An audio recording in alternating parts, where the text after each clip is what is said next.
Mr. Presiding Officer, actually, diary ko po ito at saka notes eh. Combination. So, kung makikita naman po, mula pa noon, iba't iba pong nakasulat dito. May mga personal po, may mga usapin. Ito lamang pong notes ko na to, nakatuon dun sa date kung saan po nagkaroon na ng investigation po yung Administrative Order number 11. Then just the salient portion. Tama na yan. That's okay. Isang ulo lang naman ang kailangan namin. Ang ulo ni Bongbong Marcos! Mr. Witness, napanood mo ang video. Ano ang kaugnayan ng video na ito sa insidente ng Rage Coalition na tinukoy mo kanina? Yan po yung aking tinutukoy na video. Ano ang partikular na sinabi ni Mayor Sebastian Duterte sa nasabing insidente kung iyong naaalala? Sinabi po niya na isang ulo lang naman ang kailangan namin, ang ulo ni Bongbong Marcos. Mr. Witness, ano ang kahalagahan ng insidenteng ito sa Rage Coalition sa investigasyon na ginagawa ng Special Task Force kaugnay ng banta ng Vice Presidente sa buhay ng Presidente? Objection, Your Honor. Up to now, the prosecution has not established the relevance of these incidents to the matter at hand, Your Honor. Your Honor, I'm We're in the objecting on the basis process. of irrelevance, Your Honor. I'm in the process of establishing the relevance already, Your Honor. Counsel, kindly do so as best you can with the shortest possible time. I will allow it. Yung pong video na yan ay amin pong naikumpara sa mga naging pahayag ng ating Vice Presidente na kung saan meron din po kaming bidyong binalikan na ang ating Vice Presidente ay nagre-repair din po sa pagtanggal ng ulo ng ating pong Presidente.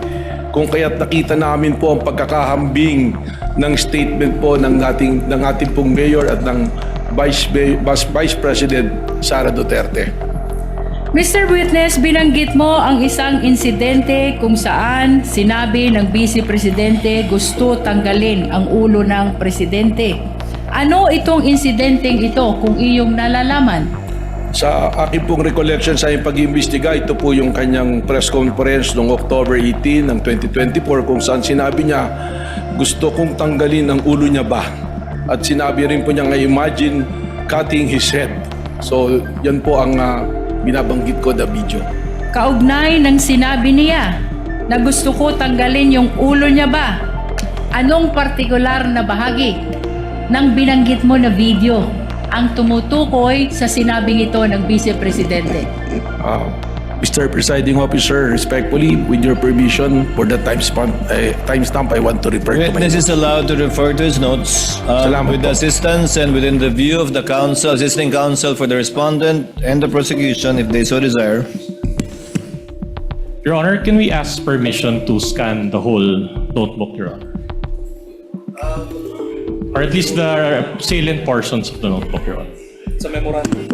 To look at it, to scan it, to see that if baka may mga nakasulat na iba dyan na wala nang kinalaman. Just to confirm that it is indeed his notes with respect. What is the book you are referring to or notebook you are referring to, Attorney Matibag? Mr. Presiding Officer, actually, diary ko po ito at saka notes eh.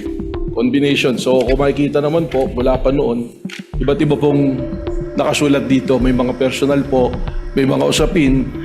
Ito lamang pong notes ko na to, nakatuon dun sa date kung saan po nagkaroon na ng investigation po yung Administrative Order number 11. Then just the salient portions, Your Honor. Your Honor, just for the record, we would like to invoke the right of the witness to refer to his notes because that note pertains to investigation notes which were prepared, done, written at the time of the investigation, Your Honor. That is to refresh his memory, Your Honor. No, the presiding officer already allowed it. Counsel for the respondent, your assisting counsel is there.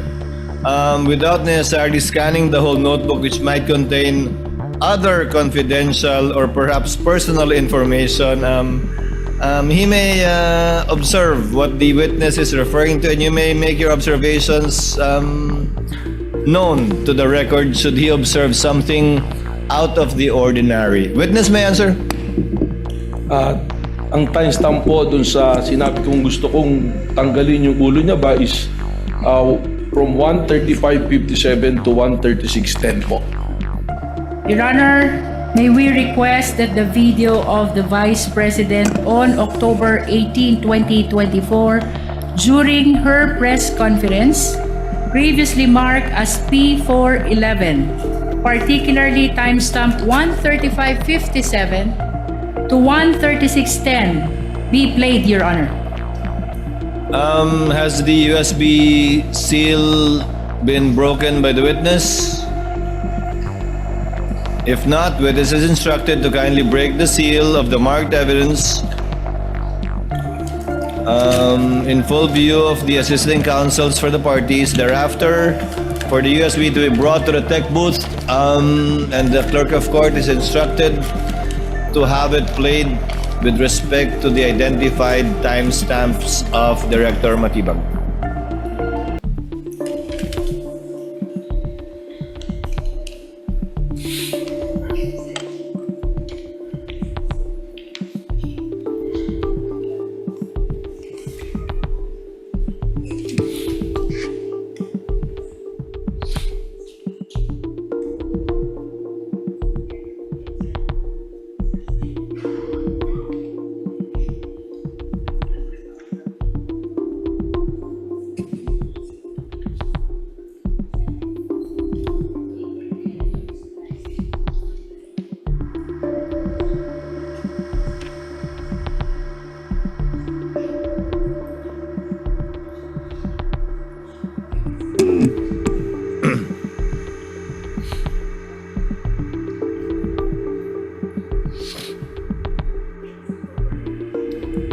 Gusto ko tanggalin yung ulo niya ba?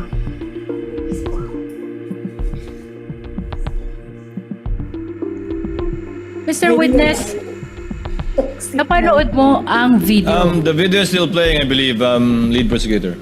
Unless you want it cut already. Yung timestamp. It may be cut, Your Honor.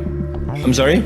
Do you It may want... be cut, Your Honor. Okay. The timestamp is only 1:35:57 to 1:36:10. Mr. Witness, napanood mo ang video? Ano ang kaugnayan nito sa insidenteng tinukoy mo kanina kung saan sinabi ng Vice Presidente, gusto kong tanggalin ang ulo niya ba? That is the same video that I was referring to. Kanina, Mr. Witness, binanggit mo din na may sinabi ang Vice Presidente, I imagine myself cutting his head.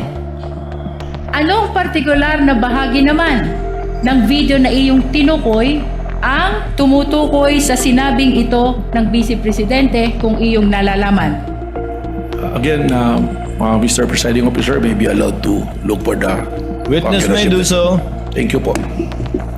Timestamp 1:36:52 po to timestamp 1:36:58. Your Honor, may we request that the same video be played, particularly timestamp 1:36:52 to 1:36:58. Pertaining to the same exhibit, counsel. Yes, Your Honor. Same exhibit P411. Tech is instructed through the clerk of court to kindly play the video.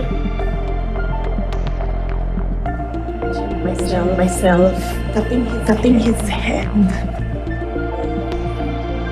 Mr. Witness, napanood mo ang video. Ano ang kaugnayan nito sa insidenteng tinukoy mo kanina kung saan sinabi ng Vice Presidente, I imagine myself cutting his head? Yan din po yung video ang aking tinutukoy.